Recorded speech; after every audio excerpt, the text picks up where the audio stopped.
This is just a sample of the audiobook. To get the complete audiobook, access the link posted in the first comment. By this point, I knew more about drug addiction and alcoholism than any of the coaches and most of the doctors I encountered at these facilities. Unfortunately, self-knowledge avails you nothing. If the golden ticket to sobriety involved hard work and learned information, this beast would be nothing but a faint, unpleasant memory. To simply stay alive, I turned myself into a professional patient. Let's not sugarcoat it.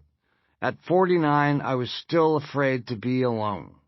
Left alone, my crazy brain, crazy only in this area, by the way, would find some excuse to do the unthinkable, drink and drugs.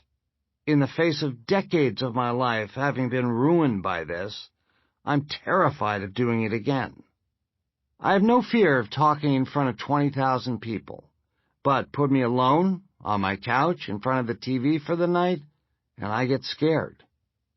And that fear is of my own mind, fear of my own thoughts, fear that my mind will urge me to turn to drugs as it has so many times before. My mind is out to kill me, and I know it.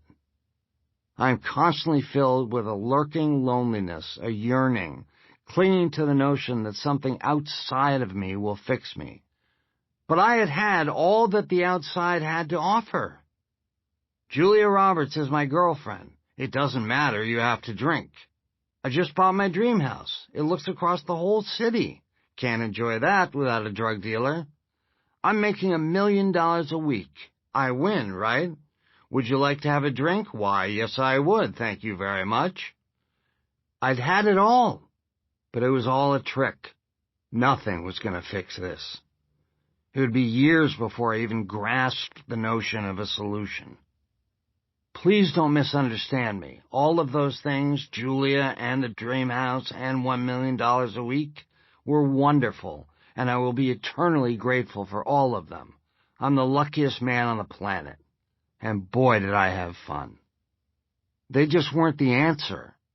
If I had to do it all over again, would I still audition for Friends? You bet your ass I would. Would I drink again? You bet your ass I would.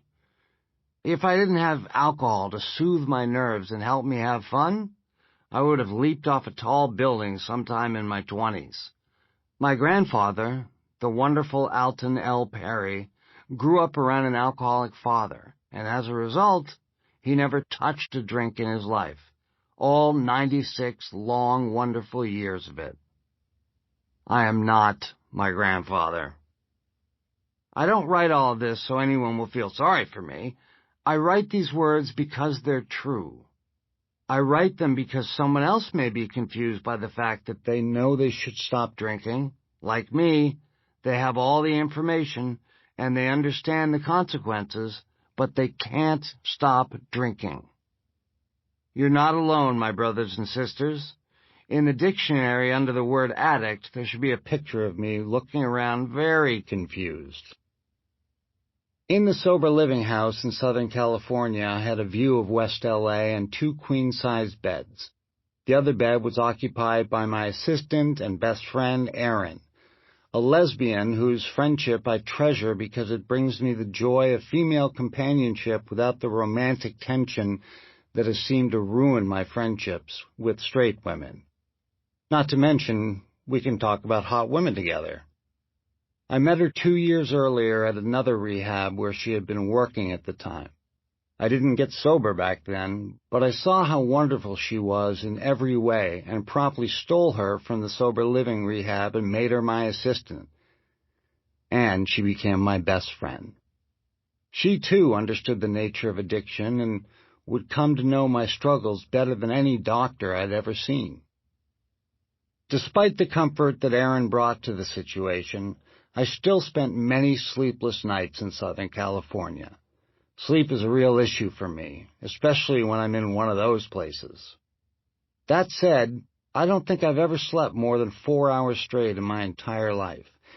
It didn't help that we'd been watching nothing but prison documentaries, and I was coming off so much Xanax my brain had fried to the point where I was convinced that I was an actual prisoner and that this sober living place was an actual jail.